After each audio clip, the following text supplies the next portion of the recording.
साहब बैठे हैं पत्रकार महोदय सुनील जी, मैं इनको सुन रहा हूं, इनकी विचारधारा की कितनी गहन नॉलेज आपने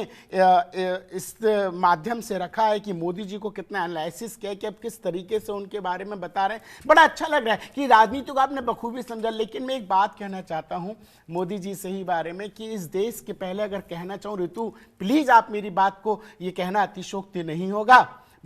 ठीक है वो हिंदू होंगे, लेकिन अगर मेरे शब्दों में कहा जाए तो इस देश में 2014 में अगर इस देश का कोई पहला प्रधानमंत्री हिंदू बना है तो वो सिर्फ नरेंद्र मोदी और कोई नहीं था। अगर ये लोग हिंदू होते, सनातन को समझ रहे होते तो आज ये राम मंदिर को बना देते। नरेंद्र मोदी जी आज अगर हम उनको वाहवाही कर रहे हैं या उनके गुणों का हम गुणगान कर रहे हैं तो ऐसे ही नहीं कर रहे हैं, हम इसलिए कर रहे हैं क्योंकि हमें दिख रहा है हम लोग अंधे नहीं हैं, हम रोटी खाते हैं, गोबर नहीं खाते हैं। इन लोगों को जिस तरीके से इन्होंने अभी इन्हें निमंत्रण मिला, इतने प्रेम से निमंत्रण मिला, हमें भी निमंत्रण मिला है। आप देखिए विश्व हिंदू परिषद और आरएसएस को हम बिल्कुल भी इसमें डिनाई नहीं कर सकते, इन दोनों की बहुत बड़ी अहम भूमिका है। विश्व हिंदू परिषद और आरएसएस ने जिस प्रकार भारतीय जनता पार्टी को साथ लेकर आज राम मंदिर का जो भव्य मंदिर हम देख रहे हैं, तो मुझे लगता है कि हम विश्व हिंदू परिषद का भी धन्यवाद करेंगे, आरएसएस का भी धन्यवाद करेंगे कि इन लोगों ने पूरे संकल्प को आज जगाया और इन सबके संकल्प के साथ 145 करोड़ देशवासियों के साथ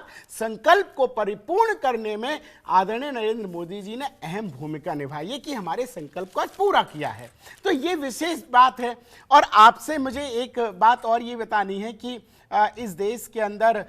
जैसी हम विचारधारा चाहते थे,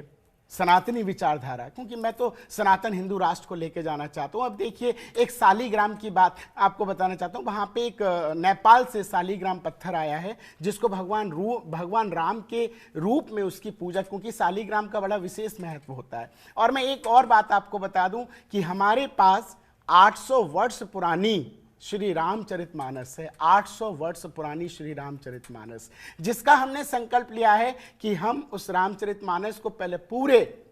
पूरे ही प्रदेश में, राज्य में, जगह जगह हम लोग विचार बना रहे हैं कि उस रामचरितमानस को लोगों को दर्शन कराएं, जिसका वजन मैं आपको बताना चाहता हूं 350 किलो उसका वजन है। और हम उस रामचरितमानस को जो भगवान राम का स्वरूप है उसके अंदर 800 वर्ष पुरानी बाकायदा उसका बिल है, उस समय बहुत कॉस्टली, उसको 300 करोड़ की उस समय थी, उसका बिल बाकायदा है, मतलब प्रूफ है वो। और मैं चाहता हूं कि पूरा देश उसका दर्शन करे और उस रामचरितमानस को लेके हम पूरे देश में भ्रमण करेंगे और फिर उसे रामचरितमानस को भगवान राम के मंदिर में उसको भेंट करेंगे। भगवान राम की बात है, भगवान राम के लिए समर्पित करेंगे। बिल्कुल, भगवान राम के भक्तों की भी एक अलग तरह की तैयारी फिलहाल हो रही है 22 जनवरी 2024 के लिए, जो पूरी तरह से राष्ट्र को समर्पित राम मंदिर हो जाएगा। और उसके बाद क्या तस्वीरें